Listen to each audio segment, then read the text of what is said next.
Episode of the Atlas Society Ask. My name is Lawrence DeLevo, Senior Project Manager for the Atlas Society, the leading nonprofit organization introducing young people to the ideas of Ayn Rand in creative ways like animated videos and graphic novels. Our CEO, Jennifer Grossman, is out this week, but I am excited to have join me Atlas Society Senior Scholar and Professor of Philosophy at Rockford University, Stephen Hicks. And I want to remind all of you watching this on Zoom, Instagram, X, Facebook, LinkedIn, or YouTube, you can use the comment section to type in your questions for today. We'll try to get to as many as we can closer to the end of the webinar. To start things off, just a quick introduction saying that on November 19th, 2023, Javier Milei won Argentina's presidential runoff vote, promising a dramatic shakeup in moving government policy towards a libertarian ideal to combat inflation and rising poverty. It's been 6 months since then, so Stephen is here to join us to talk about this and see just a general analysis of what's going on there. So, Stephen, thank you for joining us today. All right. Thanks for hosting, Lawrence. Yes, as Lawrence mentioned, right at the end of 2023, the world was surprised, and Argentina was surprised that an outsider, Javier Milei, had won the presidency. He had seemingly come out of nowhere and shot up in the polls, shot up in public attention, and in a hotly contested presidential race, won. Shortly after that, here at Atlas Society, I teamed up with economist Dr. Richard Salzman, and we did an analysis of what we knew then about the situation in Argentina, what we knew about Javier Milei in particular, and what we thought were both very promising, but then at the same time, some things that were possibly to be concerned about. So now that Milei has been in power for 6 months, I wanted to revisit Argentina, not in person this time, but intellectually and as an outside observer to give my assessment of how the first 6 months had gone. Now, at that point, what we knew about Javier Milei was that he had significant number of libertarian views, particularly on economic issues, although those were mixed in with some conservative views. And a big part of the surprise at the end of 2023 was that a candidate like him could have been not only prominent, but won in Latin America, right, of all places in the world. Why Argentina? And in large part, it had to do with the fact that things had gotten so bad under the preceding regime that had been in power for decades that many people were willing to try something or almost anything different. Javier Milei had also gotten a significant amount of international attention, particularly from the economically minded, because while Argentina really should be a rich country, a century ago, before the Peronistas had acquired power, Argentina was among the top richest countries in the world, but it had underperformed and declined significantly over the course of the 20th century with terrible inflation, terrible budget, and just often defaulting on a fairly frequent basis. So maybe this guy who has some knowledge of actual economics and free market economics can turn some of those things around. Another surprising things about Milei's victory at that time was the number of Argentinians who had become engaged with the political process. Partly it had to do with his personal style, kind of often wild, but certainly offbeat, and he had a kind of charisma. And so even younger people who are notoriously apathetic with respect to political issues had become engaged. And what Milei among the voters was able to put together was a number of people. There have been institutions, free market, more classically liberal organizations in Argentina working for some sort of change over the course of many years. So there was a significant minority contingent of people there, but also a large number of people for whom things had just gotten so bad in Argentina that they were willing to give almost anything a try, particularly someone who seemed to have a clear voice and a clear vision for where things were going. Now, 6 months ago, the four questions that were on our mind, my mind and Professor Salzman's mind, was we know one of the problems is that politicians, candidates can often talk a good game. So was Milei really committed to doing what was necessary in Argentina, or was he running? This is putting it too flip, but for fun. That he didn't really have the seriousness of purpose and the willingness to do what is necessary to get the job done. So how really committed was he? He was a relative newcomer to practical politics and an outsider. Would he be able to overcome the political opposition, not only inside the coalition, among, so to speak, strong free market libertarian types, that was only part of the coalition that Milei had to put together. He had to work with members of other parties and other persuasions, some of them much more conservative. Would that coalition internally survive, or would he fall victim to often what happens internally? The knives come out, or any sense of weakness, and the person gets deposed. But then, more formidably, outside of the coalition, the entrenched bureaucracy, the still significant number of people in the legislature and in the judiciary who are just ideologically and in part because their careers depend on a paycheck from the government, absolutely opposed to everything that Milei stood for. And these are formidable, entrenched opposition. Would Milei be able to prevail against them? Would he be competent enough, given his lack of administrative experience? Would he be able to learn fast enough how to organize the government and how to do the politicking necessary to get things done? And then a fourth question, and this one was even perhaps more of a concern, had to do with his character and his style. Because in the many years leading up to his winning the presidency, he was, in many respects, a pit bull and a fighter on internet forums and in personal conversations when he was on TV. An often savage style of speaking and a savage style of acting with respect to people, just outright name calling, often to the point of character assassination and so on. So does he have the character that's going to be necessary to handle the stresses of the office? And the office of any CEO or president carries with it enormous pressure. Anybody who has character weaknesses, those always come out. And then, of course, we want presidents to have a certain presidential style to represent the country in a certain way, to represent the government in a certain way. Does Javier Milei have that? And there were, I think, some legitimate questions there. So that's where things stood 6 months ago. And at that point, I started a list because I'm an academic, and so I wanted to put just on the record the list that I started. I commend this for anybody who's interested in doing serious evaluations. Often people are just creatures of their political party, and so they don't give candidates a fair chance. Whatever my candidate says is great. Whatever the candidates from the other parties say is bad. Or in many cases, people are one issue people. They have their one pet issue, and if the candidate agrees or disagrees with them on that issue, then they are either totally opposed or totally not opposed. But my view is that to evaluate someone like a president overall, given the wide range of things on that person's agenda, something more analytically useful is necessary. So I think one thing to do is to start off by making a point that I'm going to pay attention to and do the research on what are this person's ideas? What is the person's actual political philosophy, including his or her views on morality, on religion, on politics, on economy, on the wide range of issues? What does this person believe as best that I can tell?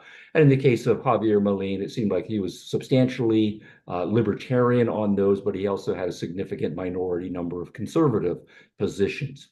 Then just to make a point of keeping track of the actions that the person engages in. And this involves following the news and making notes on he did this, he did this, he did this, he did not do this, and so forth. So you have the list as complete as you can make it. And then when one notices the actions that someone like a president does, it's of course that he, as the president, bears the ultimate responsibility for those. But at the same time, one needs to be aware that some of the actions that he engages in, he bears the responsibility for those alone. Sometimes they are the actions of ministers in his party, and in many cases, ministers are part of a coalition, and the president, while having sort of veto power in most cases, often does not have total say. And so, how much responsibility does the minister or the president bear for the particular issue? How much of it is coming, so to speak, from the coalition, and how much of it is coming from the president? And then also, often at one time, one inherits, right, a given situation, and there are going to be actions, both of which are possible to you, and both of which involve benefits and costs at the same time. And as much as possible, when evaluating those actions, to be aware of those cost benefit calculations. That the person often will say, yes, I'm aware that I'm causing pain in this respect, but my judgment is that this benefit outweighs those pains. So trying to read that person's mind as much as one as possible in evaluating initially or putting the things on the list. I like to on my computer make a good and bad table. It's simple. The things that I think are good, things that I think are bad, and actually starting to place things. His ideas on the good and the bad side, the actions on the good side, on the bad side. When one has a list of good and bad things, to get more nuance, to then say, well, which of these things say that I disagree with are or I think are worrisome, are more important, and which of them are less important. So when I am making a judgment call about the things that are good and the things that are bad, making sure that I'm going to be focusing first on the most important things. So in this case of Argentina, we know that Javier Milei has a lot of views on the economy. He also has some views on immigration, on abortion, on religion, and so forth. But I wouldn't weight all of those equally in importance, both for good or bad. Some of them are more important, some of them are less important. So be attentive to and put one's own weightings on those things. Then once I've done all of those things, then you have a big overall judgment call of weighting what you have on the overall good list and on the overall bad list to come up with an overall assessment. So what I'm going to do then is start to talk through some of those things. Now, my judgment call is that there are lots of issues facing Argentina and facing any president at any time, but for Milei's presidency, the three most important issues are the economy, and the economy. So those ones, in my thinking, get the hugest amount of weighting. There are lots of things that I know I would disagree with Javier Milei on various foreign policy and social issues and so on, but they are much further down the list. So then we say, I'm going to pay special attention to what Milei is doing with respect to economic issues. Now, I'm not a professional economist. I know enough to talk some of the talk and be a little bit dangerous, but inflation is a terrible issue. When I started to go to Argentina, first time was in 2010. The peso was trading at the official rate at 16 pesos to the dollar. By the time we got to 2023, it was well over 1,000 pesos to the dollar on the black market. And that's over 10 years. So that's terrible, terrible inflation, just destroying many people's savings and those on fixed incomes and other kinds of dislocations as well. The amount of spending that goes on in the government. We in North America, I'm from Canada and America and Europe, we complain about the amount of fat and the amount of, even if we agree that something's a legitimate government function, right, or not, a lot of it is just wasteful and ridiculous. But we have nothing on the Argentinians. Take whatever your worst complaints are about the American or the Canadian government bloat, and multiply it by a factor of 4, 5, or 6, and then you are in the range of the problem in Argentina. So the amount of number of people on the payroll, so to speak, who should not be on the payroll, setting aside or nesting that within another judgment call about which things the government should be doing or should not be doing in the first place. recognizing that the amount of tax revenue in Argentina has been woefully inadequate to pay for all of the government spending, so it's running deficits. And so tackling the deficit, again, a size of the economy worse problem for Argentina than the richer countries in Europe and North America. The amount of taxes paid by Argentinians. One of my economist professors, friends in Argentina, had done a serious calculation of this and said that if you were in business and you paid legally every tax that you were supposed to pay, you would pay 120 something percent of your income. That is to say, you only survive in business by cheating on your taxes, by hiding income. And of course, you can't get away with everything, but you pay nonetheless a huge amount of taxes, and that is, for all kinds of obvious reasons, a problem. A number of things that you are not allowed to do, the amount of regulations that are just obstacles or outright prohibitions. So deregulation is another important thing to pay attention to the extent that we think some things can be better done in the private sector than in the government sector. The issue of privatizing for economic gain is another one.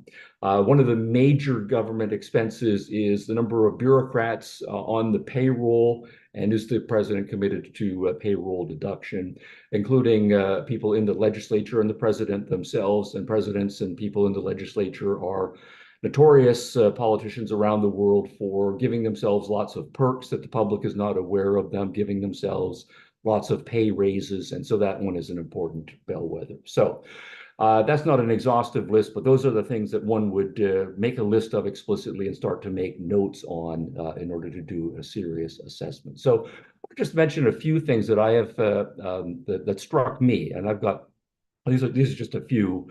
But it has struck me that over the course of the 6 months that Javier Milei has been in power, he has succeeded in steadily reducing inflation rate. He inherited a 300% inflation rate at the end of December, shading into January of this year. That went down steadily. The latest number we saw was for May of 2024. That was 4%. So from 300% inflation rate to 4% inflation rate in 6 months. That's a significant factor. For 5 months running, January through May, there has been now a budget surplus in the Argentinian government. He has fired tens of thousands of bureaucrats with more in the offing. And that is the 70,000 was the latest estimate that I saw. But that is then 70,000 people who probably were not adding value to the economy or adding value to the country. They are now off the payroll. They will get jobs in the private sector where most likely, if they can get a job in the private sector, they're actually going to be doing something value adding to the economy. So that's a win for the economy as a whole, but it's certainly a win for the government budget. A small thing, but Milei has frequently made a point of flying coach when he travels around the country. And this is partly a matter of political theater to show that he is a man of the people, but it's a serious amount of political theater because he is in effect showing that I'm not going to hide myself away from the people. And I'm not going to fly around in a government jet and enjoy all kinds of perks and so forth, even though I could with the power that I have. I'm going to take seriously staying in contact with the people and cutting expenses where it is possible. With respect to the issue of the internal coalition and internal divisiveness among people who are in the government, he has fired a couple of ministers. One of them for leaking information inappropriately. One way of sabotaging the operations of government is not keeping things that should be secret, so that political enemies know what's going on and they can do various kinds of damages. For being obstructionists, things that Milei and the cabinet had decided that we were going to do, going in slow motion or putting up various other obstacles to make sure that that thing did not happen. When Milei became aware of that, firing that cabinet minister again saying, signaling that I am going to deal with the problems or it's significant. Another was that the government had decided early in the presidency that they were going to freeze the pay for all government officials, and particularly senior government officials. There had been a kind of an automatic pay raise for senior government officials put into place by previous administrations. And that was allowed by one of the cabinet ministers to go through. And when that did go through, Milei made a point again of firing that cabinet minister. You knew better. You should have stopped that. And so making it clear that he's not just talking the talk, so to speak.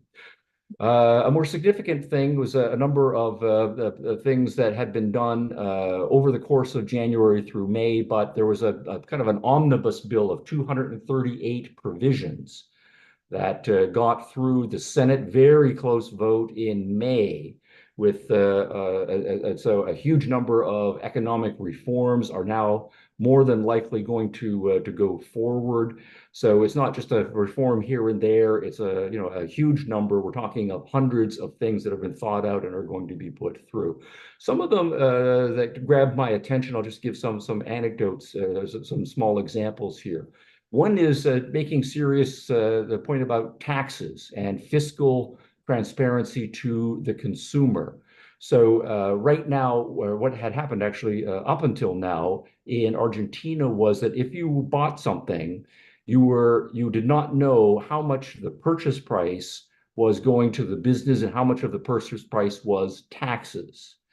And there had been a law passed by previous governments in Argentina that made it illegal for businesses to let consumers know how much of the purchase price was taxes and how much of it was actually going to the business. And that was a way, since taxes were so high, of hiding just how much of taxation is going to the government. And anytime there's a tax or a price increase or things seem expensive and consumers are complaining, then of course they're going to direct their ire toward the business and not, in many cases, toward the government where the significant prices are. So that old law was overturned, and it is now legal for businesses to say, here is the price of the good, and to make clear and explicit and transparent how much of the purchase price is taxation. And I think this is significant for economic education of the consumers, but also for political education for consumers so they know exactly what is going on there. Another one with respect to taxes that I think was important, the property transfer tax. Anytime there was a real estate transaction from one person to another, there was an additional 1.5% tax that was paid. And so this was a significant source of revenue for the government. That was a tax that was eliminated. Therefore, it's going to have huge impacts for people who want to buy homes, cost of rental properties. And there has been a housing shortage, and as in many places in the world, very difficult for people to purchase homes. So this is at least immediately at a 1.5% solution toward that particular problem. Now, there's lots more that can be said in there, but what I want to do is move on from this issue of what has Milei done with respect to economic issues to talk about what I think is perhaps a more important long-term impact that Milei is having, and that is not as a politician doing various sorts of reforms, but Javier Milei as an educator of economics. Many politicians, of course, don't know very much about economics. They don't talk about it. When they do talk about the economic situation, they talk briefly about it, they lie about it, they divert, and so forth. One of the things that is very important about Milei is that he is and has been an economics professor for many years. He knows his material very well, and he likes talking about it and explaining it. So Argentina is a country in which there is huge amounts of economic ignorance. That's true, of course, of many countries around the world. But if Argentina is going to be successful as any sort of a democratic, Republican mass participation in the political process, it needs to have a citizenry that knows basic economics.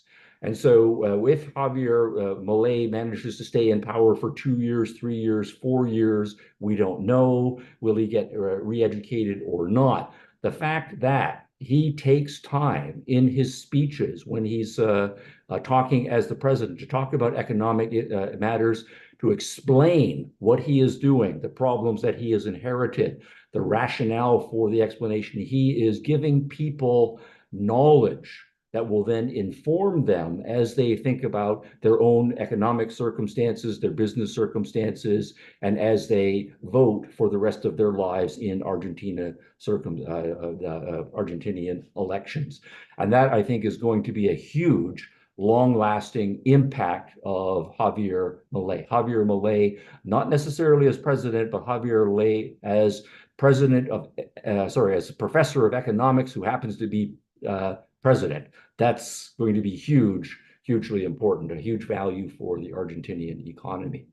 Now, I'm a professor of philosophy, and I want to just throw out this hypothesis, but I think perhaps the more and most important thing that Javier Milei is doing, whether we think he is successful in this 100% or not, and that is that Javier Milei is also a moral professor, or a professor of morality. And one of the hugely refreshing things about Milei has been his honesty. Now, obviously, honesty comes out in Milei in crude negative form fairly frequently. But the fact that he is willing to use moral language front and center to say what is good, what is bad, and to say that it matters that these things are good and bad is crucially important for the psychological and moral political health of Argentina. One of the big problems Argentinian culture has, especially its political culture, is a kind of amoralism, the expectation that, yeah, we know everybody is corrupt in politics. Yeah, we know all of the connected businessmen are corrupt in politics, but what are we going to do about it? That's life, that's politics. We accept it, that's business as normal. And, if I had the chance in business or if I got elected to politics, I would probably do the same sort of thing. And pat myself on the back for being able to scam the economy out and the government out of a certain amount of money. That kind of amoral, shading into immoral culture is death to a politics, it's death to a country. Argentina has been suffering from it for generations. So to have a president who comes along and says, look, corruption is immoral, and we are not going to tolerate it, to put that issue out there front and center. We are not going to engage in double standards, one set of standards that we expect the populace to engage in, and a different set of standards for politicians. The faking of economic numbers, the outright lying about where the funds are coming from, where the funds are going, what the impact of various policies is going to be. We are not going to tolerate any of that.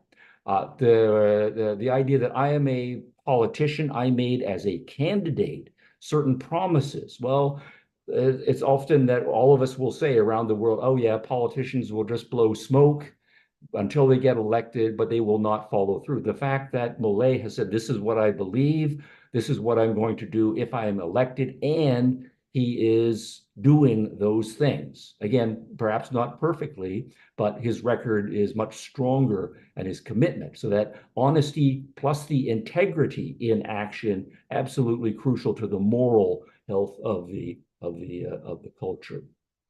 I have been impressed with the fact that he has been using moral language, undermining the socialists, and there's a huge number of them in Argentina, the huge number of Peronists. And I don't know how much we know about Argentinian politics, but the Peronist party was like 99% a fascist policy party formed in the 1920s, directly inspired by Mussolini's fascism in Italy. And putting in practice fascist policies over the decades. Of course, it became corrupted and institutionalized and watered down in some respects. But the fact that Milei is saying, look, that is fascism, that is bad, that is socialism, that is bad, that is cronyism, that is evil, and using this language strongly in identifying who the bad guys are is refreshing and important. At the same time, on the emphasizing the positive, he uses the language of saying that businessmen are heroes for creating value, wanting to trade with other people, wanting to enrich the economy, and of course, become wealthy themselves. That is a virtue, a heroic virtue, particularly in a corrupted economy such as Argentina. So identifying business, if it's done well and morally, as a great moral beacon to be held up high and striven for. That entrepreneurs also are noble people coming up with their own vision, being the self-starters, starting all of the businesses that are going to grow and be successful. That is a heroic, noble practice to engage in. So identifying in moral terms the positive as well. And also the theme with respect to Argentina, which has been depressed political culture for decades, to say that Argentina should be successful. We've got natural resources. We've got huge amount of political capital. We have what it takes once again to be among the richest countries in the world, giving Argentinians a positive goal to strive for. It's not just going to be corrupt politics and business as usual, and we're just going to limp along. We can be awesome, and giving particularly young people a positive message about where Argentina possibly can go. And I think all of that is hugely important. So that's then 3 points: his actual actions with respect to economics, his being a professor of economics and an educator, but then also this is not quite the right title, but a professor of moral philosophy or moral culture, and making many strong points. All of those things, I think, are important to evaluating Milei's presidency. So to come back to the initial concerns and questions that we had about Milei 6 months ago, is he committed and not just a guy who wants power and is a dilettante? No, I think the answer to that clearly is he is committed. He's putting in the hours, he's putting in the effort, he is doing everything that he can to make his presidency mean something. With respect to his character and his style, the wild and crazy Milei that we were all aware of before, I think he has muted and moderated that significantly, at least in what I have seen over the 6 months. So I think he is becoming more and more presidential and is growing into that role. So I think he's taking seriously what it is to have presidential character and style. Still some question marks there. He's a very passionate man, and he does have the years of certain character style. So it's only 6 months, but I'm more encouraged now on that point than I was 6 months ago. Is he able to overcome the political opposition, both internal and external? He has not achieved everything that he has wanted, but I think in terms of what he has accomplished and been able to get done in 6 months has been very impressive, despite internal opposition and despite more formidable external opposition. So I don't know exactly how much one could have gotten done in 6 months, but it does strike me that he has gotten significant amounts of it. And then that's the thing that perhaps is the most surprising to me. I did not expect him to be able to accomplish as much in 6 months as he has accomplished in that 6 months. Now, still, we're in the honeymoon phase. This is still relatively early in the presidency. There's a lot of slogging ahead. So where we will be in 6 months, 1 year, 2 years from now, I don't know. But he has proven to be, I think, effective as a politician, given his lack of track record, surprisingly so.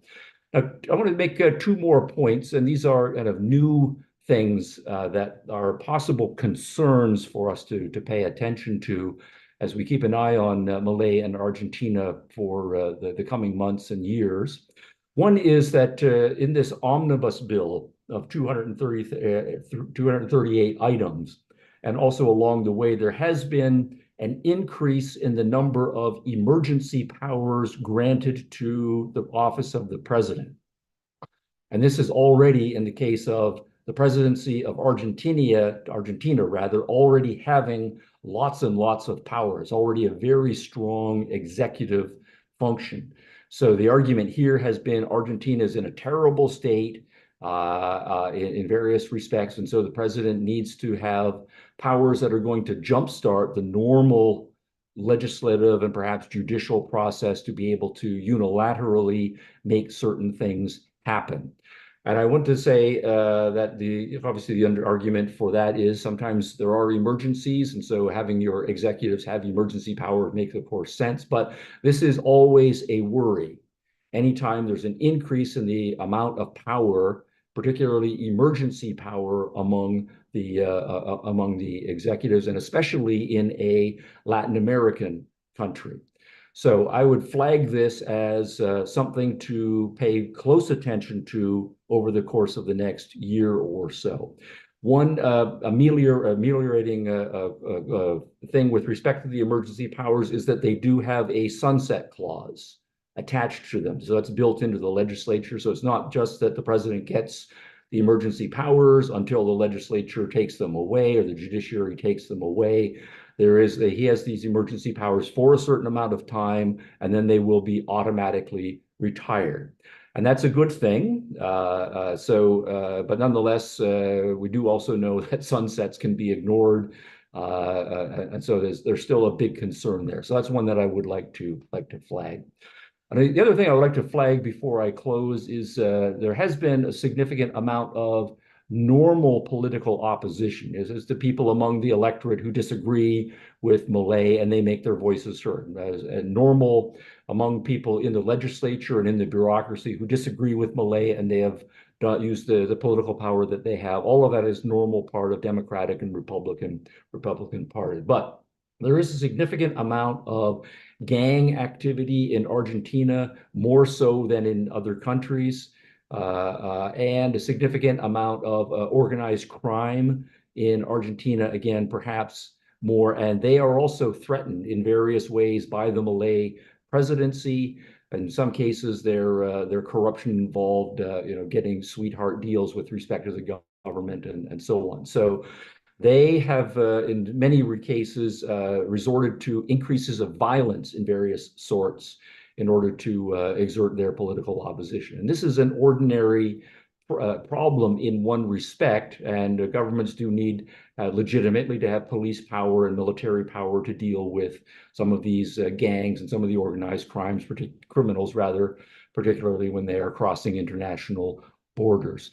So one thing that I am a little concerned about, though, is that Milei is increasing naturally the police response and the military response, but he also has signaled an interest in what Bukele is doing in El Salvador, because El Salvador, another Central American country, has had terrible gang issues and criminal organization issues, and it has quite famously over the course of the past year engaged in crackdowns with respect to that. And in one respect, it has been enormously successful in arresting and detaining and putting on trial. In some cases, people have died. And so the organized gang and organized crime problem is much less now in El Salvador than it certainly was a year ago. But there's a problem here in that the El Salvador case is involving a lot of setting aside of ordinary rule of law and the rights of citizens to due process, habeas corpus, and so forth. So there has been a serious overstepping of the mark in El Salvador in order to achieve these ends. So to the extent that Milei has signaled, I think he sent one of his ministers to El Salvador to study what has happened in El Salvador to see what can be adapted to the Argentinian case, to the extent that dealing with the problems in Argentina would involve some of the methods that have been used in El Salvador. I think that's a serious problem and a serious worry for us to pay attention to. All right, so just a one-sentence conclusion. I would say Milei overall, I have some questions, has had an excellent 6 months, first 6 months. So, and I hope to be back in 1 year to do a follow-up, see how things are going then. So let's turn things open to discussion and Q&A. All right. Thank you for that, Stephen. Definitely a lot that was covered there. And I've been keeping an eye on all of the questions that have been in the comment section. So we'll try to work through them here in the next sort of 20 minutes or so that we have left. So jumping in with the first question here comes from Rick Robin. And you've partially answered this already, but this goes a bit more detail. He asked, how has Malay's experiment worked out for the Argentine people, and will it be a model for other countries? And then his follow-up to that is, how has Malay been dealing with foreign relations? Uh, so that's actually two questions, one about Argentina in particular, and then the foreign relations issue. Um, I think there's a lot of optimism among the people and a lot of pain among the people. When the last time I was down there in Argentina, I was down there in December, January, and again in March, April, and there were a significant number of disruptions, some internal to the government, various sorts of government services that had been provided. For example, Malay said, we're not going to subsidize, say, this bus service anymore. And what that then meant was that many of the bus companies that were getting bus subsidies then basically held their finger up to Malay and says, okay, so therefore we're just going to cut services and we're going to blame Malay for it. And so that meant a lot of people went without transportation for a certain number of days. But even aside from that obstructionist kind of pain, there is the very real pain that has to happen anytime you are getting out of an economic predicament that you have gotten yourself into. So, and Malay, to my knowledge, has been extraordinarily upfront about this. You know, he's saying, look, we're going to do this, and this is going to hurt for 6 months. It's going to hurt for a year. All of these people who are getting subsidies, right? Well, you know, we take the subsidy away, and it's been a 20% subsidy. That means that you have to come up with 20% somehow. And 20% for people who are already close to the line in a relatively poorer country like Argentina, that's an economically painful thing. All of the people who were on the government payroll in various respects, if you don't get a job, well, that's painful. Or you don't have a job now, you have to find another job. That is painful and so forth. So the point, though, has been, just to make the analogy, if you have been living large on your credit card for a certain number of years, and you get religion, so to speak, with respect to how you're going to responsibly use your credit card, it's going to hurt psychologically, and you are going to cut back on your lifestyle for a certain amount of that. So multiply that by 20 million. That's going to happen in Argentina. So yeah, so there is a lot of pain, but I think people have gotten the message, and this is partly Malaya's economic educator, that this is a necessary pain that we're going to have to go through. But they are open to believing that with the economy being rebuilt, that we can get past this pain and actually be better off in a year, 2 years, 5 years, or whatever.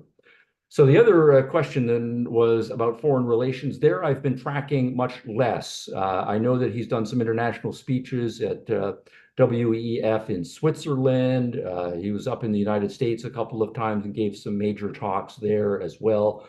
And I know that with respect to IMF and all of the international banking and economic organizations, many of them carrying credit or carrying the debt rather that Argentina has, a lot of serious conversations that are above my economic pay grade. I don't know enough to be able to comment on those, but I do think that the fact that he's having the conversations and that from what I've read, he's been very forthright about being a serious economist and a serious free market economist, all of that's going to go well. Okay, great.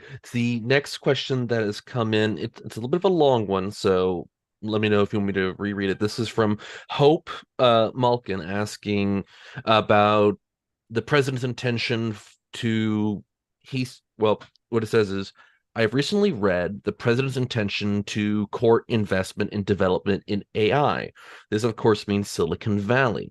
I would like to know how he can square this intention with the reality of big tech's implementation of censorship in this country, and the bigger issue of AI as the linchpin of the surveillance state. Hmm. Well, I first want to just generalize that. I think the first thing is that Argentina desperately needs foreign investment. So one thing is to home grow your own capital, and Argentina can do that. It's got a lot of human capital, a lot of natural resources, but that's a longer process. A way of short-circuiting that process is convincing foreign businesses that have millions and billions of dollars and expertise at their disposal to come into Argentina in order to invest and then speed up that process. So I know that they are actively in courting foreign investment. One part of the 238 item omnibus bill was to offer generous tax credits to foreign investors. That then is to say, instead of paying 80% taxes, you'll only be paying 40% taxes or 30% or whatever the number is going to be. And I think that's essential to have a more normalized tax rate if you're going to attract foreign investors. Foreign investors are not going to invest in Argentina if they're paying 80% taxes or 60% taxes if they can invest in Canada and pay 30 or 40% taxes. So the tax differential is going to be important.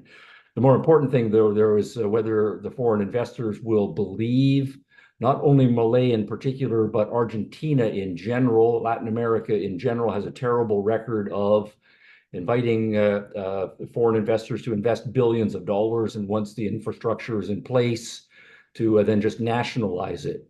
And sometimes this is done honestly by one administration that attracted the foreign capital and the infrastructure, but then they are out and a new administration comes in that's much more socialistic or communistic, and it just goes ahead and expropriates it. So part of it then is they have to convince the foreign investors that whatever billions they invest is going to be safe for 5 years, 10 years, 15 years, whatever the time horizon is going to be.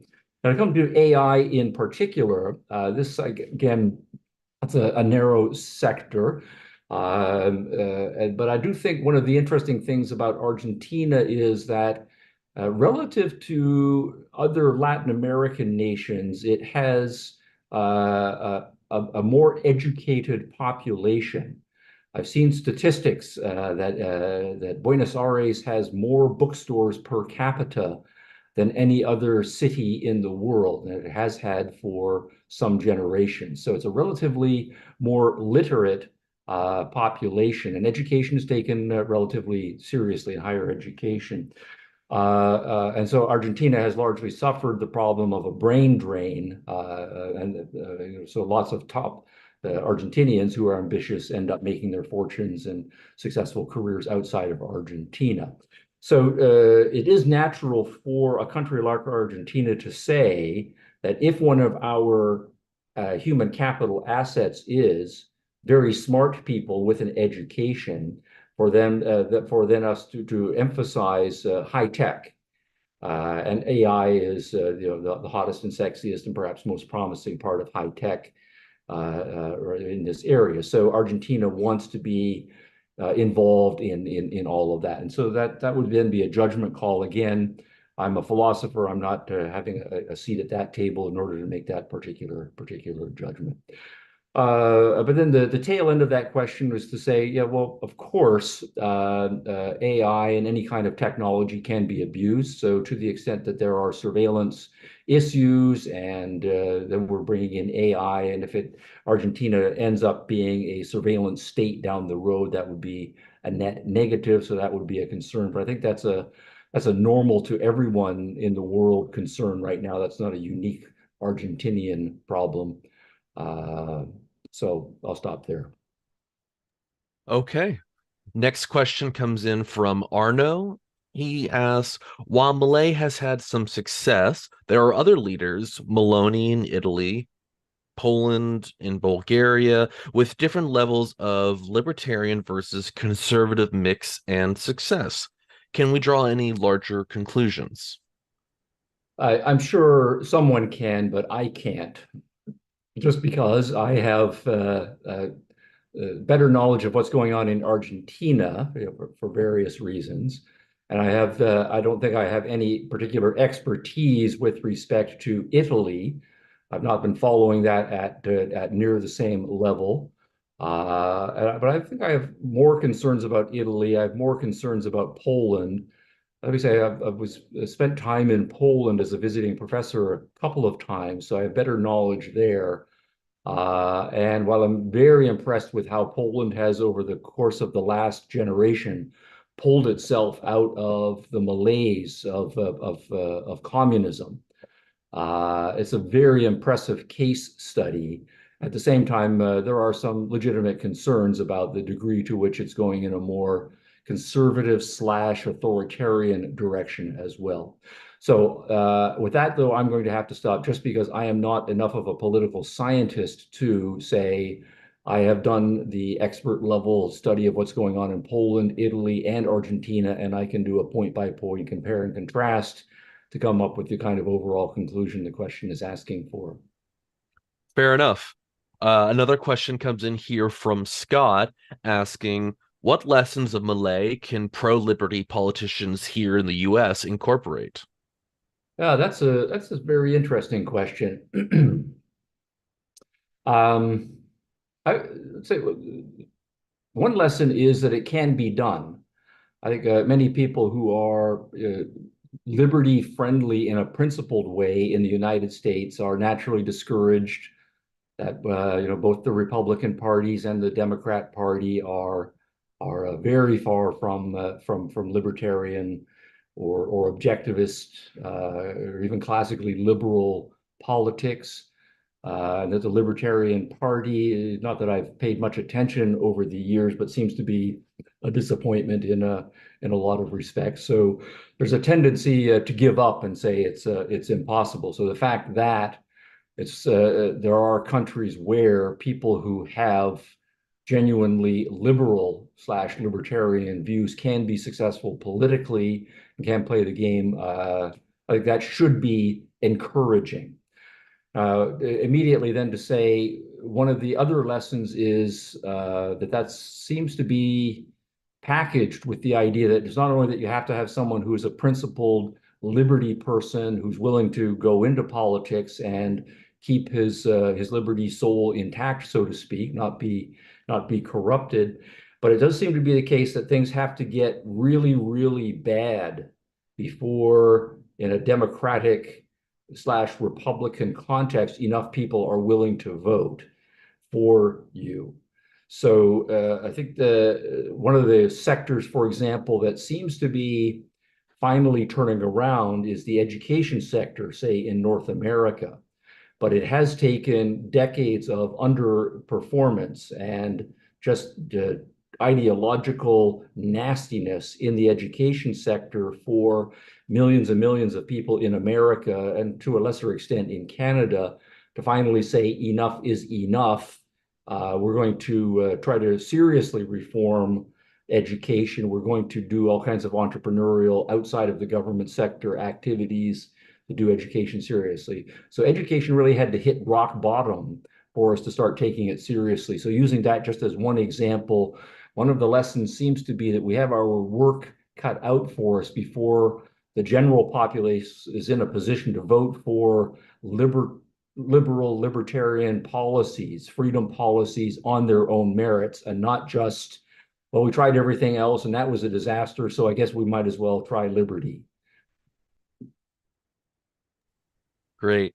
So I've seen a number of questions throw through Zoom and elsewhere already touching on something you've covered about pushback to what he's trying to do, either from other people in government or from how he's doing with the citizenry. But since there's so many questions about that, maybe you could go into a bit more detail. Maybe what is the biggest obstacle that Milei is going to face, maybe from either other political groups in Argentina or just from the general populace in regards to his policies? What do you think is going to be the biggest challenge for him moving forward? Yeah, well, so if you're just focusing on domestic Argentinian politics, not anything external, then there's the electorate, and so there's the question of, is he going to continue to make the case that we're going through a painful process, but we are rebuilding, and that by the time the next election comes around, an election season 3, 4 years from now, a significant number of the population is still with him. They've been able to endure the shock of transition. Their lives are economically better off than they were, and so on. So that's one, and I think that's going to be an open question. I'm cautiously optimistic on that one. The second one is the internal coalition of liberals of various sorts, libertarians of various sorts, conservatives of various sorts. The coalition government that Milei put together. My sense is, this is not a super informed opinion, that he now has a working team, that he is accepted as the leader, and that they are going to be more or less internally functional. That the amount of backstabbing and obstructionism will be kind of normal level backstabbing and obstructionism inside the coalition, and that they should be able to go forward. So that leaves the third group, which I think is going to be the most formidable, and that is the people who are politically and ideologically opposed to any sort of liberal libertarian approach, and to Milei's government in particular. So that's going to be the significant number of people in the Congress, in the general legislature, and among the Senate, who, no matter what, are going to be opposed to Milei personally, to the party, and they will just do whatever they can in order to block. Now, he's not going to change their minds, so then it's going to be a matter of politicking, and in some cases compromising and horse trading in order to deal with them. And then allied with them are going to be two more subgroups there. The people in the bureaucracy, a significant number of them have been let go. So the ones who remain in the bureaucracy, probably they will still, some of them, be obstructionist because they disagree, but they are probably going to be more quietly obstructionist because they know that Milei now is serious, and he has no compunction about firing them if he gets any whiff that they're not with the program. The more serious, longer term constituent outside of Milei's group is going to be the intellectuals, though, the people in the media, the newspaper, and they are quite monolithically opposed, and that's a significant force on public opinion. And then among the professors and the professional intellectuals in other organizations, they are still even more so than what we're used to in North America, opposed to any sort of liberal libertarianism. So I think that battle of ideas is also, in a longer term, going to be important. Whether he can win that one, I don't think he can win that one.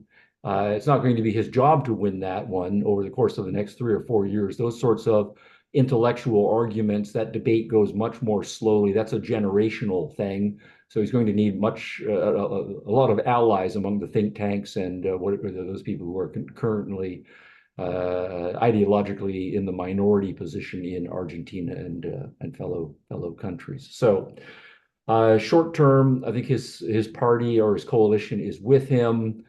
You're not going to change the minds of the politicians who are opposed to them. I think the bureaucracy is just going to go along, some of them rather sullenly, but some of them will be appointed by the new government and will go along willingly. Intellectual public opinion is the longer game. That's probably the most important one for Argentina 10, 20 years from now. Okay, great. Now we're coming down to the last 3 minutes or so before we wrap up. There's a lot more questions, so I apologize to everyone who we're not going to get to all of them today. But to sort of cap things off, a question that is pretty appropriate for this audience, I think. This comes from Jacoby on Instagram. He asks, how should objectivists contend with Milei's religious grounding? Mm.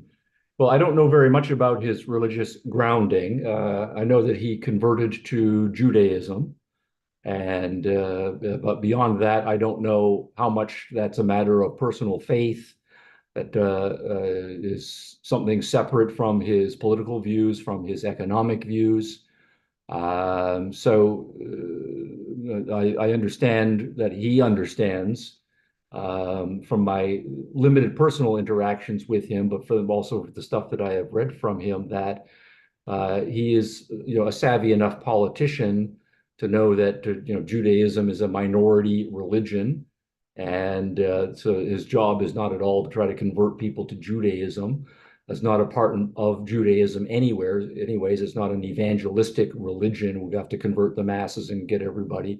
And I don't think I see any signs that he is seeing any his personal religious views as important to the kinds of policies that he's going to be focusing on, particularly with respect to economics over the next few years. So the only possible important issue is going to be, say, the abortion issue, where Judaism, there are various strands of Judaism, and they have different takes on the abortion issue. But some of the more conservative forms of Judaism are anti-abortion, and some of the members of Milei's coalition government are of a more conservative ideological outlook, and for some of them, abortion is a much more important issue than economic issues and so on. So some of his kind of important people inside the coalition want to elevate that issue. But to my sense of the situation, I think that's the only place that I know of where Milei's rather personal religious views might get some traction in the next few years. Okay, very good. And with that, we've reached the top of the hour. So big round of applause for Stephen for doing that very sort of comprehensive overview of what Milei's went up to and getting into the nitty-gritty details. So thank you so much for this, Stephen. And I want to thank everyone who joined us today. If you enjoyed this video or any of the other content we produce here at the Atlas Society, please consider making a tax-deductible donation at theatlassociety.org /donate. And be sure to join us next week.